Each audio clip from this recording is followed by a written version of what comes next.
രേവന്ത് റെഡ്ഡി ഒരു സംസ്ഥാനത്തിന്റെ മുഖ്യമന്ത്രിയാണ്. മുഖ്യമന്ത്രി സ്ഥാനത്തിരിക്കുന്ന ഒരാള് സാധാരണഗതിയിൽ കാണിക്കേണ്ട ചില രീതികൾ, നമ്മള് മര്യാദകൾ എന്നൊക്കെ പറയല്ലോ, അതൊക്കെ ഉണ്ട്. അതിനൊക്കെ ചേർന്ന് പറഞ്ഞത് വളരെ ശരിയാണ്. മുഖ്യമന്ത്രിയിൽ നമുക്ക് ആദ്യം വേണ്ടത് ഒരു സാമാന്യ മര്യാദയാണ്. ജനങ്ങളോട് എങ്ങനെ സംസാരിക്കണം, അല്ലെ ആൾക്കാരോട് എങ്ങനെ പെരുമാറണം എന്നുള്ളത്. ആ കാര്യത്തിൽ നമ്മുടെ പിണറായി വിജയൻ സഖാവിനെ കണ്ടിട്ട് വേണം നമ്മളെല്ലാവരും പഠിക്കാൻ. ആ മറുപടി കൊടുക്കുന്നുണ്ട്. ഇപ്പൊ ഞാനത് വിശദമായിട്ട് പറയുന്നില്ല, അത് പറഞ്ഞാൽ കുറെ വിശദമായിട്ട് പോകണമെന്നുള്ളതുകൊണ്ട് അതിലേക്ക് ഞാൻ കിടക്കുന്നില്ല.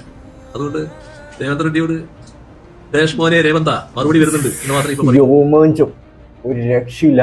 ഡാഷ് മോനെ, ആ ഡാഷ് മോന്റെ വിളിയൊക്കെ ഒരു രക്ഷയില്ല.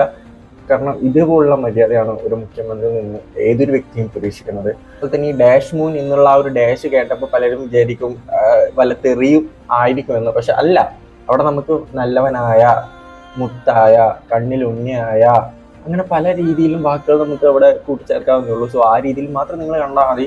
സോ അതാണ് അടിമക്കണ്ണാണ്, അടിമക്കണ്ണ്.